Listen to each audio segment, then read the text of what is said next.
करवा चौथ व्रत कथा। जय माता दी। दोस्तों, स्वागत है आपका धर्म गाथा 77 चैनल पर। आज हम सुनेंगे करवा चौथ की दूसरी व्रत कथा और इसका महत्व। करवा चौथ का व्रत सुहागिन स्त्रियों के लिए अत्यंत मंगलकारी माना जाता है। आइए जानते हैं इस पावन व्रत की कथा और इसके पीछे की मान्यता। चलिए सुनते हैं करवा चौथ व्रत कथा। बहुत समय पहले एक साहूकार था। उसके 7 बेटे और एक बेटी थी। बेटी का नाम करवा था। सभी भाई अपनी बहन को बहुत ज़्यादा प्यार करते थे और वह सभी की लाडली थी। वो हमेशा उसके साथ ही भोजन किया करते थे। कुछ समय बाद करवा का विवाह हो गया और वह अपने ससुराल चली गई। जब पहला करवा चौथ व्रत आया तो करवा मायके आई हुई थी और उसने भी अपनी भाभियों के साथ व्रत रखा। दिन भर निर्जला व्रत रखने के कारण करवा को प्यास और भूख बहुत लगी हुई थी, लेकिन वह सच्ची श्रद्धा व आस्था से व्रत कर रही थी। उधर उसके 7 भाई उसकी हालत देखकर दुखी हो गए और बोले, बहन तुम बहुत थकी हुई हो, आ जाओ भोजन कर लो। करवा ने कहा, भाई अभी चांद नहीं निकला है, चांद को अर्घ्य देने के बाद ही मैं व्रत खोलूंगी। भाइयों को बहन की हालत देखकर दया आ गई। उन्होंने मिलकर नगर के बाहर पीपल के पेड़ के पीछे अग्नि जला दी और छलनी लेकर उसमें से प्रकाश दिखाने लगे। उन्होंने बहन से कहा, देखो चांद निकल आया है, अब अर्घ्य देकर भोजन कर लो। बहन ने उनकी बात मान ली और छलनी से आरतीपूर्ण भाव से चंद्रमा को अर्घ्य दे दिया। उसने भाभियों से भी कहा कि चांद निकल आया है, तुम भी अर्घ्य दे दो। लेकिन भाभियों ने मना कर दिया कि ये तो तुम्हारा ही चांद निकला है। अर्घ्य देकर करवा भोजन करने बैठ गई। जैसे ही उसने पहला निवाला मुंह में दिया, छींक आ गई। दूसरे निवाले में बाल निकल आया और तीसरा निवाला मुंह में डालना चाहा, तभी उसके ससुराल से समाचार मिला कि उसके पति की तबीयत बहुत खराब है।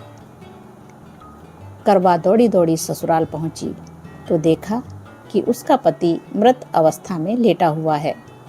करवा का दिल टूट गया, पर उसने अपनी आस्था खोई नहीं। वह एक झोपड़ी में पति के शव के पास बैठ गई। पूरे 1 वर्ष तक उसने अपने पति के आसपास उगने वाली घास की सुइयों को एकत्रित किया और हर व्रत हर पर्व श्रद्धा से करती रही। अगला करवा चौथ आया। उस दिन उसकी सभी भाभियां व्रत आरंभ करती हैं और आशीर्वाद लेने के लिए करवा के पास आती हैं। करवा हर भाभी से कहती है, यम सुई ले लो, पिए सुई दे दो, मुझे भी अपनी जैसी सुहागिन बना दो। हर भाभी अगले नंबर की भाभी के पास उसको भेज देती हैं। सबसे अंत में छोटी भाभी आती है। करवा उनसे भी सुहागिन बनने का आग्रह करती है, लेकिन वह टाल मटोल करने लगती है।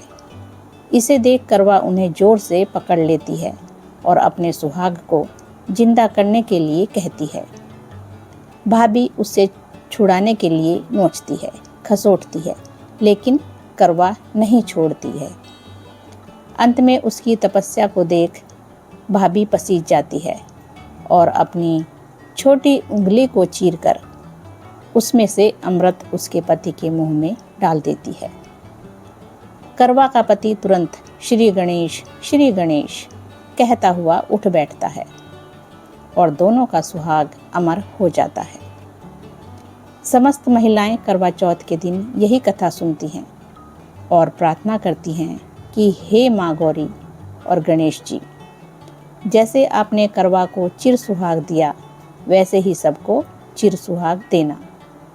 यह कथा करवा चौथ व्रत के लिए सबसे प्रसिद्ध और पारंपरिक मानी जाती है, जिसे सभी व्रतधारी महिलाएं व्रत के समय श्रद्धा से पढ़ती और सुनती हैं।